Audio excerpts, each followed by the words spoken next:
Okay, so this is part 2 of my Hunter x Hunter Chimera Ant discussion. If you have not watched part 1 yet, I'll link it somewhere there and in the description. I recommend that first. This is going to go through chapter 275, right at the point where Gon and Killua confront Pitou. So, there's a lot that happened in this section. So I'm go straight for it.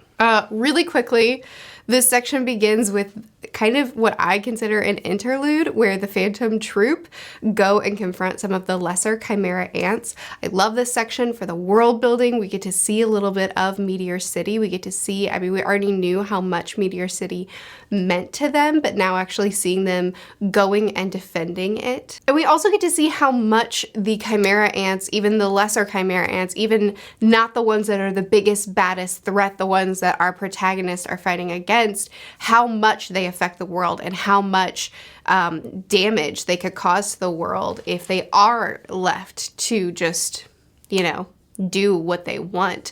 Not just in seeing their base, but then also seeing how they're affecting people, like with her, what did she call it? Her sexy stinger or something like that, that was turning them into these grotesque creatures. And after the Phantom Troop took down the Chimera ants, they were still these creatures and they were begging to be killed. And that's just a really quick and dark way to show us, a very effective way to show us very quickly how much even the lesser ants are a threat to the entire world. But then on top of that, we also get to hang out with some of my favorite antagonists again. I love the Phantom Troop. I'm sad that they don't get to continue to be our main antagonists in the story, but them getting this spotlight, one, lets me believe that they will again become our main antagonists at some point later on, or at least for a period. We get to hang out with them more. I get to see them in action more. I really wanted more from them in Yorknew arc, even though we got so much from them. I wanted to get to know them better. I wanted to see their abilities on display, and we got that here. We also got to see more of Killua's sibling and how their dynamics are in the group. And that line, "I want my brother back," again, promises me that we're not done with them, that there's a lot to come, and I can't wait. So our main conflict is that the Chimera ants, or at least for this section, is that the Chimera ants are going to do this sorting, this culling, and they're basically going to turn people into these mindless soldiers, and only 1% of them will survive to be those soldiers. Everybody else gets to die. So our human population, not looking good.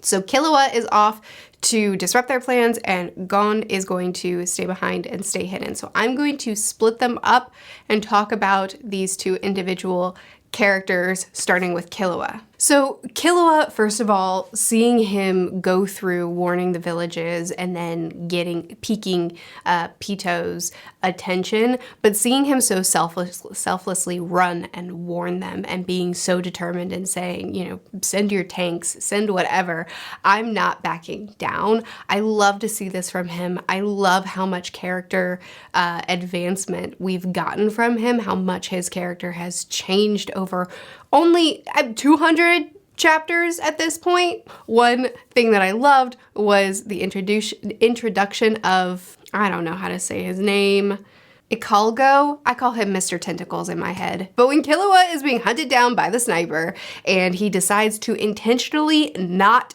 dodge so that he can figure out where the bullet is coming from. And then he's like, "This is a trap. Let's see if you follow me." Joke's on you, Killua instantly tries to kill him, rams his finger into his temple. So anyway, this is our formal introduction to Ikalgo, to Mr. Tentacles. And again, it's Killua's arc that gets me with all of this. He goes from being this cold, calculated killer, having no issue with snuffing out anyone, whether he's just irritated or if it's just, well, I mean, you were attacking me, so sorry, you will lose this fight. He goes from this very detached detached person to seeing potential in Tenti and saying, maybe we could have been friends. I think you're cool. Where before, Killua needed Gon to tell him, you're my friend, when he should know at this point that they have developed a bond. But the idea of being accepted by someone is so foreign to him that he has to be outright told, no, we're friends. And he goes from that to so readily calling someone else his friend and essentially giving that arc to someone else. And he doesn't expect anything in return from him when Ikalgo is ready to die and is ready to sacrifice himself to all of the creatures beneath that will absolutely kill him because of the blood. And Killua just saves him. He just saves him and doesn't expect anything from him. And then next, whenever Killua is being used for target practice by those two Chimera ants, which, by the way, Togashi's creativity in the different ways that people use their nin abilities and the different specialties that people have is so awesome. Like, these two characters, we didn't need them. Killua could have gotten hit by anybody. He could have gotten hurt. I mean, that's not true. He's very strong and he's very resilient. It doesn't matter. We didn't need them. We didn't need to learn all about their abilities. There are so many different quicker, easier scenarios that we could have gotten to get him to the point that he needed to be at. But instead, we just get this really cool idea that Togashi had, a really cool way that Nen can be used, and I love it. I love seeing all the different ways that Nen is used, but anyway, when he's used for target practice and he thinks his way around that situation, brilliant, but he's still left immobilized because of all the blood that he's lost, and then Tenti rescues him, and then Killua, after he wakes up in the hospital and he gets discharged after a lot of money, he just says, all right, come on, we're together now. I'm gonna introduce you to my friend. And it's just a given to Killua that now, at this point, that they're bonded. But to him, the idea of being accepted by someone is so foreign that it's shocking to him, and he has to be told that, no, we are friends. And it's just so cool to see how far Killua has come from, not knowing how to be a friend to someone, but desperately hoping that he could have a friend someday, to being that for someone else. He is being for someone else what Gon was for him. And I love, I'm so proud of him for how far he's come. In the meantime, Gon, while all this is happening with Killua, Gon's being attacked by Chimera ants. And that fight between the two, the bat guy and the two ants, where he uses their teamwork against them. I'm really looking forward to seeing how that comes back around, because I feel like this battle between Gon and them didn't necessarily need to be there. I mean, it was great, but it didn't need to be there. And I feel like the lesson he learned in this battle he's gonna use someone else's teamwork against them. I could be wrong, but that's the way it looks to me. I'll also note that there's been quite a few lines thrown in there that looked significant to me throughout this entire series that I've said, hey, that's something. Gon's gonna have to choose someone based off of this abstract thing that this one lady said back in the first arc. And almost none of these have actually paid off and come back around, so I might just be fishing for things, but to me this looks like he's gonna use someone's teamwork against them at some point. So I'm looking forward to seeing this fight come back around. Anyway, Gon meets Lizard Boy, whose name I also don't know. Melaron? Here's the thing, I don't watch the anime, so I don't know how to say any of these names. Gon meets Melaron. Gon, much like Killua, trusts him instantly, but for Gon, instead of it being because he sees a potential in him, like it was with Killua, instead it would be more convenient for me not to think about this too hard. Plus, if you are bad, I get to kill you.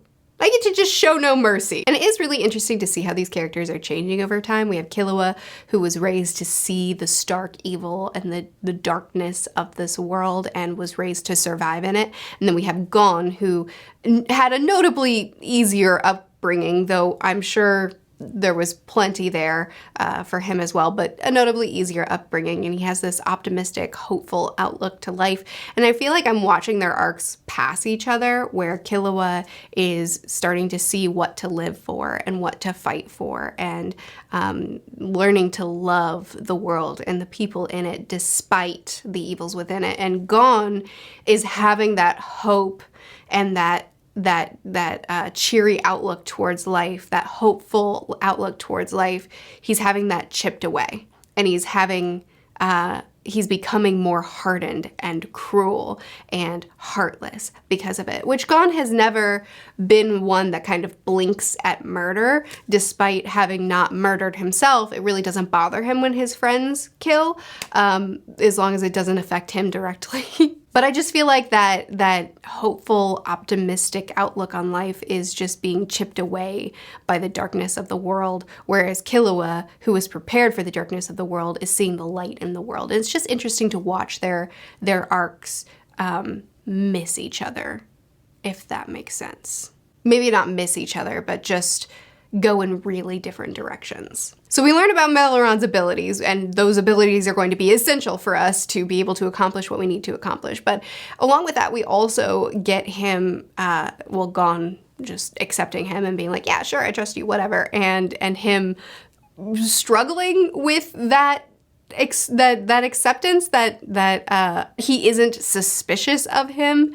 And then he even asks, okay, but what about your friend? Is he gonna have a problem with this? And Gon says, probably vehemently, Killua doesn't trust anybody, but I won't budge, so it's okay. He'll protest, but have to give in. And it's so interesting because Killua didn't consult Gon before he was like, yeah, we're friends now, come. But it's a different, so Killua didn't consult Gon, but what Killua was doing was accepting a friend to himself, not, okay, our plot is going to hinge on you, right? So it's a different dynamic. Gon is accepting an ally, not a friend, and Killua is accepting a friend. Neither one consulted each other, but Gon openly admits that he's aware of the power imbalance in their friendship. He's aware that Killua gives more than he does, that Killua sacrifices more for him, that Killua gives in to Gon when he digs his heels in, and he's just fine with it. Like he acknowledges this imbalance in their friendship, and he says, and I will use that imbalance, so I don't care what he's going to think about this. And I feel like that's not necessarily something new about him. That's not his character arc. That's something that's been in him this whole time. He's a very selfish character, and we see it throughout the entire series. And Killua, it's not like Killua's dynamic in their friendship is healthy either. It's not like him always submitting to Gon and always letting Gon lead and always trying to protect him and sacrificing his life to make sure that Gon is okay. It's not like that's healthy either necessarily, but it's more, this is me just reflecting, not necessarily saying one is better than the other, Killua is better, but it is me just saying that it's interesting to see how different their characters are. That Gon has this selfishness and Killua has this lack of identity, where Gon has been a light in his life and exposing something to him that he gets to live for and to fight for. So he devotes his life to Gon, and he hasn't found his own purpose for himself yet. He hasn't found his own identity in himself yet. So Gon is that purpose and that identity for him, and Gon's aware of that, and he's fine with it. This is just me reflecting on their character dynamics. I'm not trying to really say anything with it, just reflecting. Oh, also, he also says that Killua doesn't trust anybody, right as Killua is trusting someone and gaining a new friend because he decided to save him and because he got saved by that. It's just interesting. It's interesting to me. I wonder how much Gon is seeing in Killua's arc and how much Killua is changing, how much Gon is noticing that, or if he's still seeing Killua in the same flat way. Does that make sense? Okay, let's move on. Another interesting thing that I don't know his name, Melaron. Another interesting thing that Melaron exposes to us is how much agency the ants have over themselves, which we kind of already got with Colt. We got to see from Colt that he has agency, that he's able to even turn away from the ants and go to the humans and ask them for help. And he gets to choose a lot. We get to see a lot of agency in him. But in Melaron, we see even more, where he remembers his past and where he remembers his foster father, and that it's important to him to fight alongside the humans and help take his own kind down because of the piece of himself that he's been able to preserve and look in upon. And we see a lot of that in King as well, which I'll discuss in a minute, but he is a great introduction of seeing very, very clearly that the ants do get to choose to follow their human selves, that they do get to choose. They're not this mindless servants. Okay, one more thing in this scene is that also that bit where Gon says that he sees more humanity than he sees monster or creature in Meladon, in the lizard guy, which is part of why he trusted him so easily. And then his response that he actually sees more monster, or he sees a lot of monster in Gon, and that's part of what draws him to him, because they're really not that different, because Gon has both inside him as well. One, I think so too. I'm seeing it more and more in him too. But two, that also really is very reflective on the themes of this arc, showing the monster that is within humanity, that they can choose to be so cruel and heartless. And then these creatures that these humans just want to snuff out because they are a threat. And then they are evil. They're doing evil things. They're trying to destroy the human population. But I don't need to try to reason with you. I don't need to try to barter with you. I just need to kill you, whatever it takes, that the humans have. And yet the ants are gaining their humanity. And I don't know, it's a tangled web. And this conversation between the two reflects that tangled upness of what's inside of us very well. As all this is going on, we also have the Morel and the cheetah ants fight, which I loved. Morel is quickly becoming one of my favorite characters in this series. The way that he so calmly and slowly and strategically wins his fights, between this one and the one where he was fighting the lion ant. Names.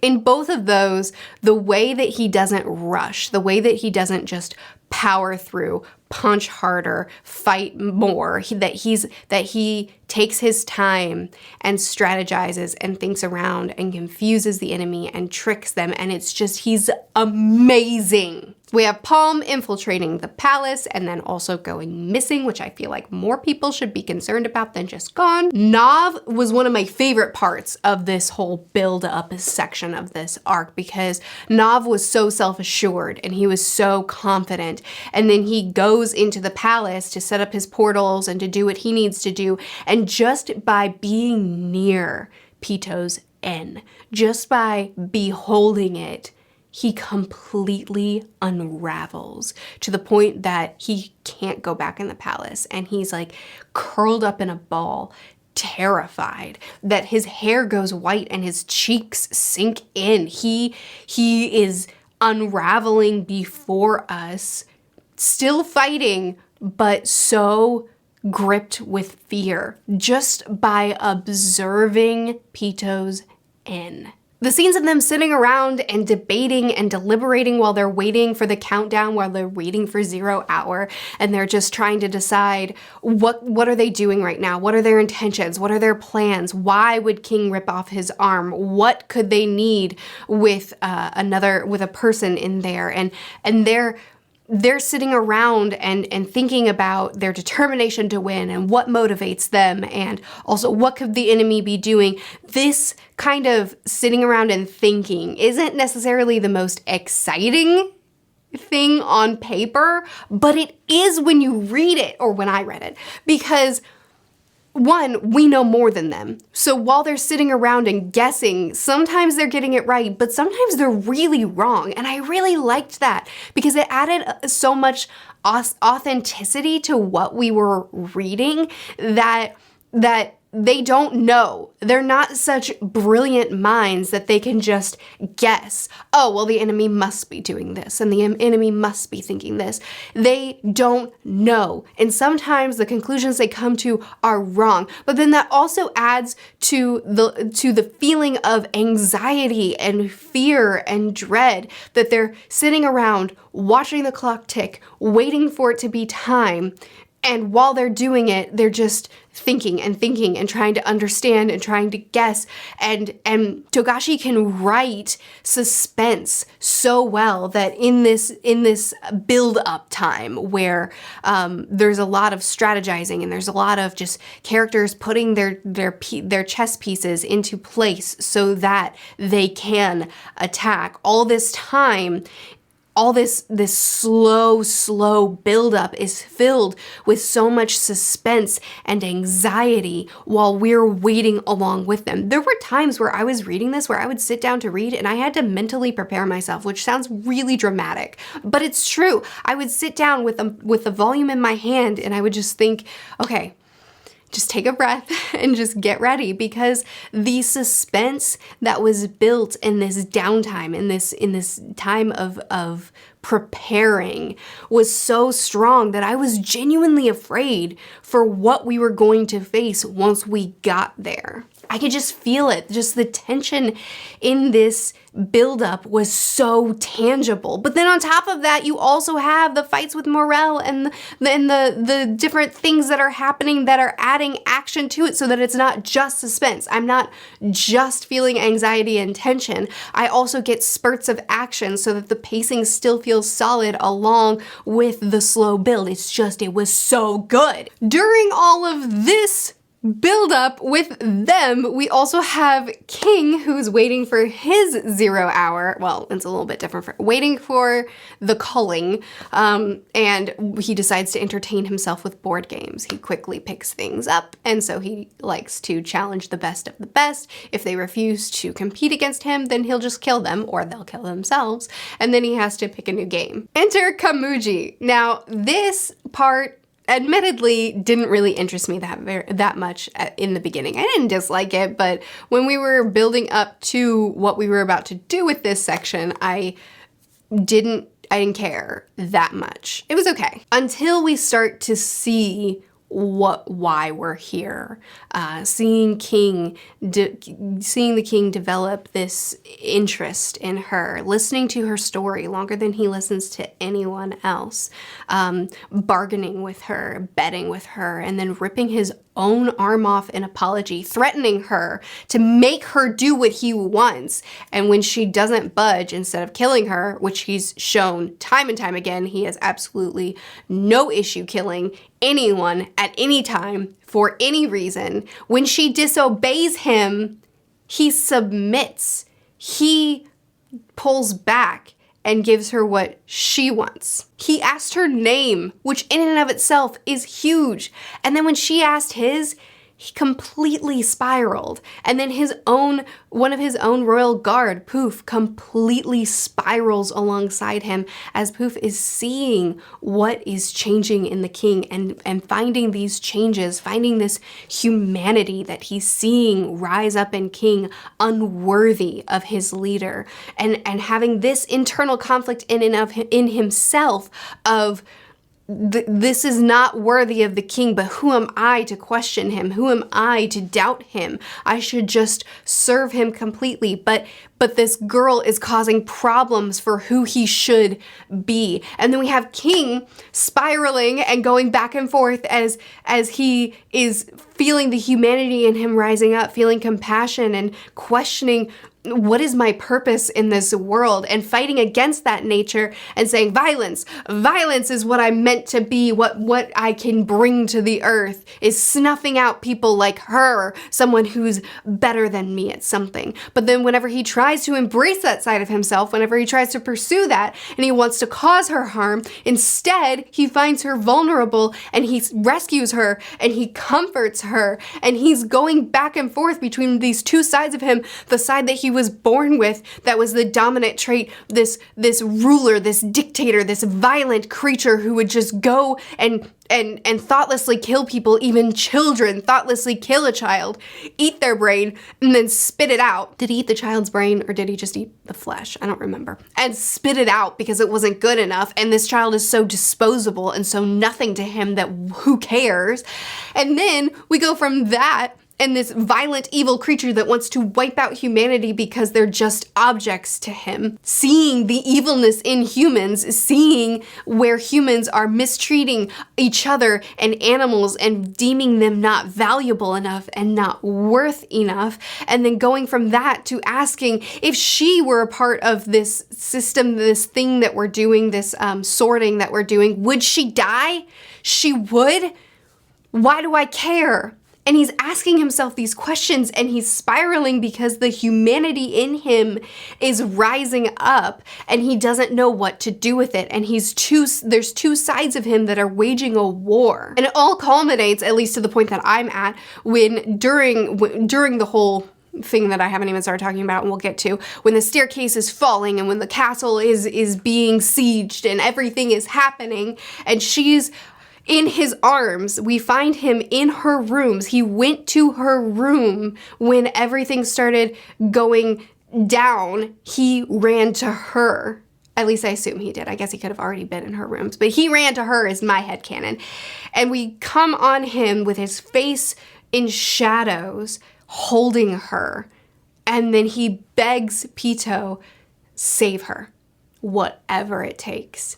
Save her. We have Netaro and you know what? I'm getting really ahead of myself. In my opinion, in this scene where his face is in shadows and when he's by her side and when he isn't trying to challenge this side of himself that wants to protect her, but he embraces it and he turns to his guard and he says, save her. In my opinion, this is what it looks like to me at this point. That's when his humanity wins out, and that's when he chooses who he wants to be. I could be proven wrong in the very next chapter because we're getting really close to the point where I am where I've left off. But let's back up a little bit and let's get back to Gon and Killua and all of them, because there's a lot to cover there. Because dragons fall from the sky. Remember that part? Remember a minute ago when I said that it was very slow and I was feeling the anxiety and the dread, and I was almost worried about continuing the series because I didn't know what I was going to encounter next. Well, not anymore. Once everything started happening, I couldn't stop reading. So anyway, Pito is on guard, and the royal guard, they're all on guard. They've been banished from the king's presence. He doesn't want them around him anymore as he's trying to sort through his feelings and figure out who he wants to be. There was a scene where he asked them what his name was, and they all gave different answers, and there's so much that we could discuss, but you gotta cut it somewhere. So anyway, they've all been banished from him. And a dragon falls from the sky, holding Netero and, shoot, what's Grandpa's name? Zeno. Holding Netero and Zeno. I still don't know what Zeno's ability is, but I like it. The panel of them falling and like the cool poses they're in, hype is a really I could probably articulate it better, but I can't. This whole section was just so full of hype. With Pito's inn turned off in order to prepare for fight, and with Poof running, first instinct is to disobey the king, disobey direct orders, and run to the king's side. So our people get to storm the castle, except that Yuppie is waiting there for them, so, you know. Obstacles. Netaro is making light work of Pito. We have the crew, the group of people fighting the name that I just said that I've forgotten, Yuppie. And Yuppie is not part human. Yuppie is part monster. So it's quite the fight. There's so much going on in this situation on the stairs. Some of the highlights, Gon being so determined to get to Pito that for the first time, maybe not the first time, but one of the rare occasions where Gon actually has foresight and he is the strategizer. Usually Gon is just like, all right, heels dug in, fist at the ready, let's fight. And Killua is the one that's looking around the situation and that's strategizing and seeing the situation in a more nuanced way and advising Gon on what to do. Whether Gon's going to listen or not is really entirely up to him. But in this situation, Gon sees more than everyone else. He actually sees, okay, what if this fails? Where do I need to be? And that's not normal for him. And I wonder if it's just his extreme determination to help Kite that causes him to, I don't know, really, really think this one through. But anyway, I love seeing Knuckle and Malderon, I've forgotten his name, Lizard Boy. I love seeing them team up together and seeing them use their abilities together and Knuckle landing that hit. I love seeing how Gon's action affects Shoot and makes him determined to fight and to live to thank him. I love seeing how Knuckle completely crumbles whenever Shoot is being attacked over and over and over again, and he's not going to survive this fight, and Knuckle, or it looks like he's not going to survive this fight, and Knuckle is just breaking down because he cares about his friend. Actually, while we're talking about all this action, I want to take a second to talk to you about the narrator's voice. Because one, in the midst of this extreme action, everything that's happening during this storm the castle situation, there's so much going on with the dragon and then the dragon fragmenting into 1,000,000 dragons, and with the way that this team is working together, the way their different Nen abilities are relying on each other, the internal conflicts that they're going through, everything that's happening in this action-packed, incredible, awesome section, I would not be able to follow were it not for this narrator that's just popped into the scene. And I'm so grateful for that, because there would be no way for me to follow this without them just shouting emotions or shouting, I'm doing this now, at each other, or breaking up the tension, breaking up the action so that we can stop and talk about what's happening. In the past, that's worked. Like when we first see Hisoka fight and he's ripping his arms off and eating his flesh in the Heaven's Arena arc, and everything is very confusing and I have no idea what's going on. And then after the fight, Hisoka explains it to the string Phantom Troop girl, she sews him back together. Worked out great. I was confused, I didn't know what was going on, but it was awesome, and then it was explained, and I was thrilled. That wouldn't work here. In order for us to follow things, either the pacing would have to be broken, which I don't want, because we had all this incredible buildup, and then we just had a waterfall of action.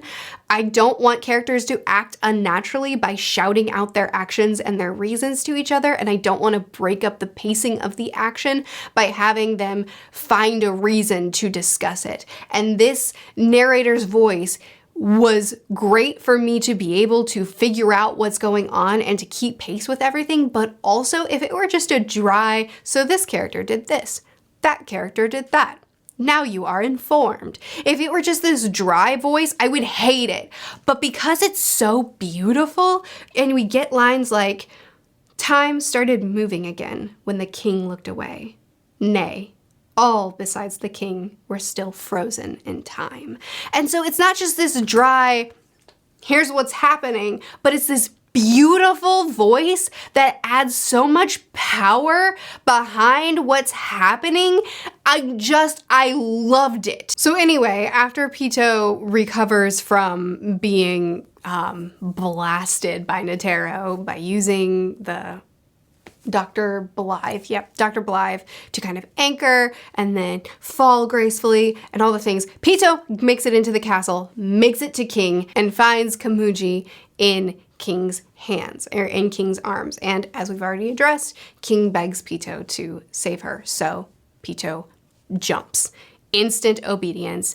Pito genuinely, truly cares about him and wants it matters to him that it's so interesting to see the different ways that their loyalty plays out. That with Poof, it's like an unraveling of, no, King, don't be someone different because you deserve to be the greatest power. Don't let something soften you, but still complete devoted loyalty. But then with Poof, it's, I don't care that you're changing. If this matters to you, then it matters to me, and I'll do anything to give you what you need. And it's just, I love seeing the very different ways that they respond to the king and that their loyalty shows up to him. Notice I'm not using his name, it's because I don't know how to say it. Anyway, Netero and Zeno are right there with them. They've already arrived in the castle, and by the time Pito gets there, they could have gone ahead and killed him because they're behind him. They're standing behind him as he's vulnerable and not fighting and doesn't care about anything but Kamuji. And Netero and Zeno are standing right there behind him, not attacking. King could be dead, but they don't.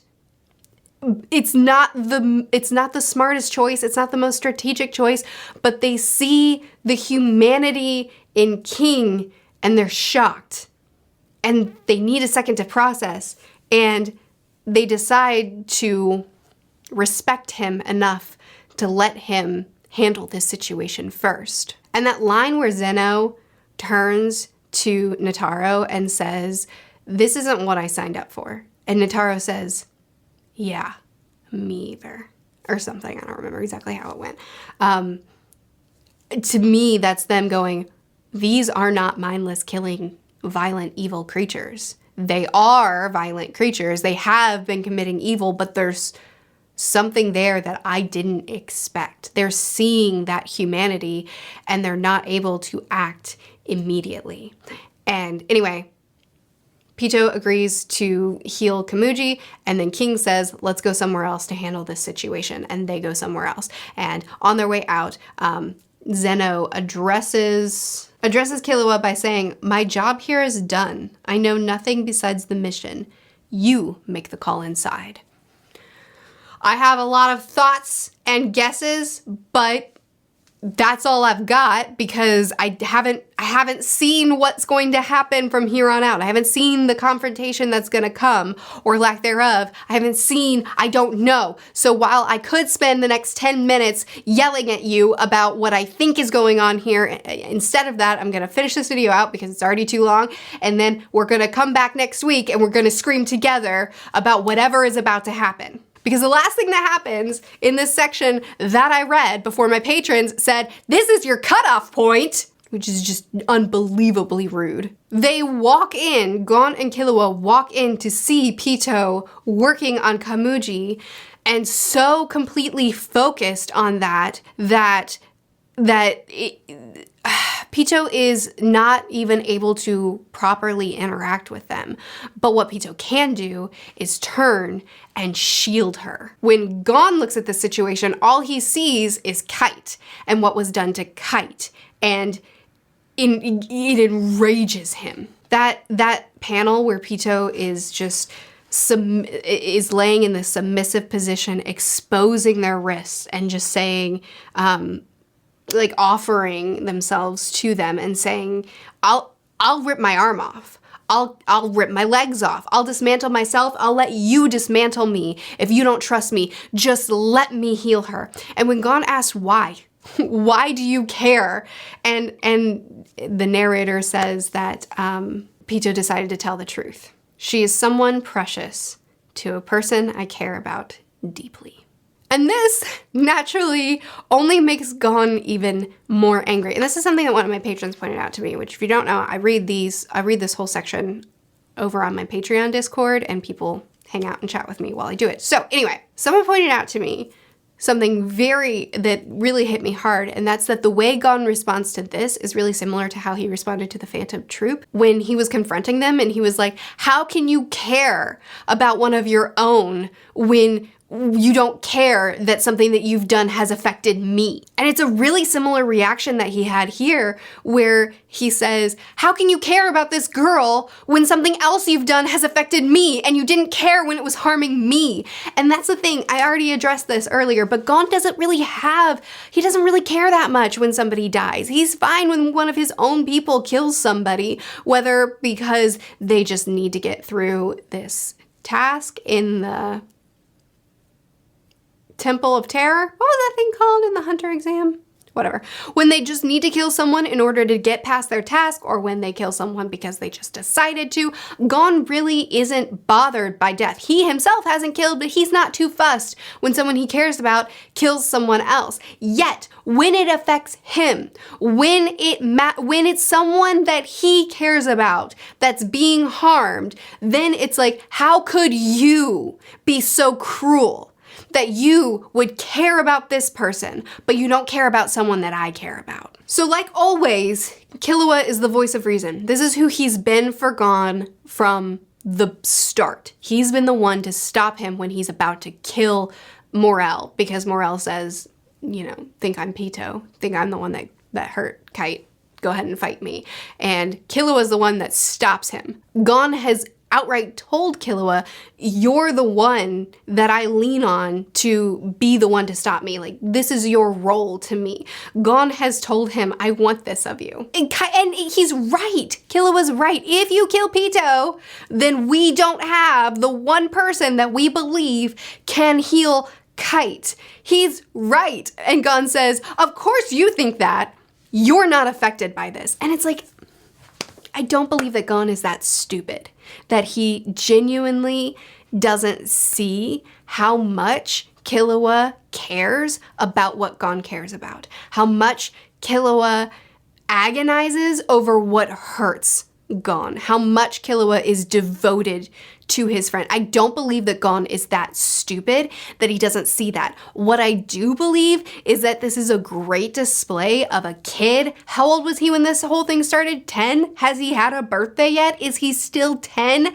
How this kid who is faced with this cruel, cruel world and is being personally affected by it, how this kid is responding like a kid. This is a terrible scene for Gon. And what I mentioned before, where he's like, Killua will do what I want, doesn't make him look good. He's 10. He's a 10-year-old that is being faced with the kind of stuff that kids typically are faced with when they're protagonists to stories. I am not super knowledgeable in manga. I'm still pretty young in my manga life, but I've read a lot of stories. And typically when a kid is a protagonist, they see some stuff and they go through some stuff. And Gon is responding like a kid that's seen some stuff and gone through some stuff. And while Gon is very imperfect and the way he treats his friend is very flawed, he's a kid who is living through some serious trauma. Earlier, it said with Pito's, when they first addressed Pito and Pito was reacting the way that we all just discussed, it said, with Pito's unexpected submission, Gon didn't know where to direct his anger. So he expected to walk in there to see Pito and to start fighting, to unleash all his rage and anger that he's been holding on to, and he wanted to physically fight. And when Pito didn't spring into action, and when Pito was submissive, Gon had all this balled up rage that he was ready to throw at someone, and he had no one to throw it at. And so he threw it at his friend. He threw it at the person closest to him, and probably at the person that he knew without a doubt would forgive him. I don't know what happens from here. I don't know what the confrontation with King looks like. I don't know what this eventual confrontation with Pito is gonna look like in an hour after Pito has Komugi stabilized. I don't know anything that's about to happen, and I can't wait to keep reading. It was very, very hard for me to stop here. I understand that there was probably no good place to stop me in order for me to be able to break this up into 3 videos, which I had to do. Look at how long we've been here. But